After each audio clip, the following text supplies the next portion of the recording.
భారీ ఎత్తున వైఎస్ఆర్ కాంగ్రెస్ పార్టీ శ్రేణులు అభిమానులు కార్యకర్తలతో వెల్లంపల్లి శ్రీనివాస్ నామినేషన్ దాఖలు చేస్తున్నారు.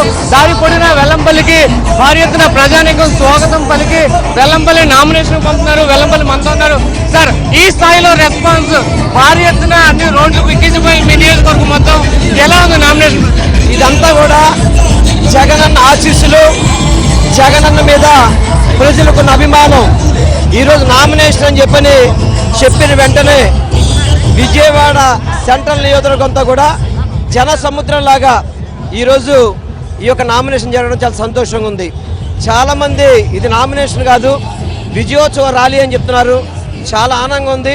ఇదంతా జరగడానికి కారణం జగనన్న చేసిన పరిపాలనే విధానమే ఈరోజు అర్థం పడుతుందని మీ అందరూ కూడా తెలియపరచుకుంటున్నా. మీరు ఆడంబరంగాను ప్రజలు అభిమానులు అందరితో నామినేషన్ వేస్తారు, కానీ మీ ప్రత్యర్థి గుట్టు చప్పుడు కాకుండా నామినేషన్ వేశారు. అతని దగ్గర జనం లేరు, బలం లేదు, కేవలం నోటు దూలు తప్ప జనంలో ఏమాత్రం రెస్పాన్స్ లేదు. అందుకే తన కొడుకు మాత్రం వేశారు. ఈరోజు వేలాది మంది ప్రజానికి వచ్చి నాకు ఈరోజు స్వాగతం పలకడం, ఇది విజయవంతం చేయడం చాలా సంతోషంగా ఉంది. ఇది ఇలాగే రేపు మే 13 వరకు చేసి అత్యధిక మెజార్టీతో సెంట్రల్ నియోజకవర్గం నుంచి గెలిచి జగన్మోహన్ రెడ్డి గారికి ఈ సీటు కానుక ఇస్తామని చెప్పని సెంట్రల్ నియోజకవర్గ ప్రజలందరూ కూడా చెప్తున్నారు. ఈరోజు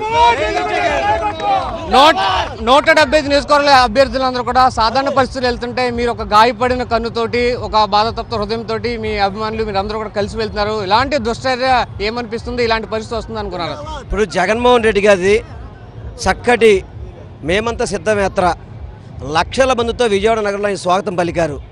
అది చూడలేని దుర్మార్గులు తెలుగుదేశం పార్టీ నాయకులు జగన్మోహన్ రెడ్డి గారిని హతమార్చాలని చెప్పని ఆయన మీద, ఆ తర్వాత అది నాకు కూడా తగలడం జరిగింది.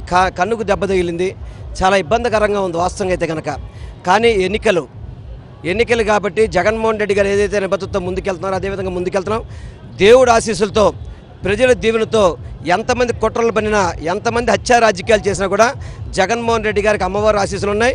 నిండుగా మరొక్కసారి జూన్ 4 తర్వాత జగన్ అనే నేను అనే ప్రపంచం మాత్రం వినపడుతుంది. మళ్ళీ చివరిగా మీ ప్రత్యర్థి మీపై మీ బాడీ షేమింగ్ చేస్తున్నారు, మీ హైట్ గురించి మాట్లాడుతున్నారు.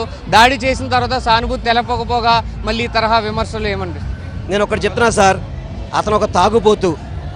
ఆ తాగుబోతు మాటలు నేను పట్టించుకోను. ఎందుకంటే ఏదైనా ఉంటే రాజకీయంగా మాట్లాడచ్చు, వ్యక్తిగతంగా కానీ నేను కనుక మాడితే చాలా ఇబ్బంది పడతారు.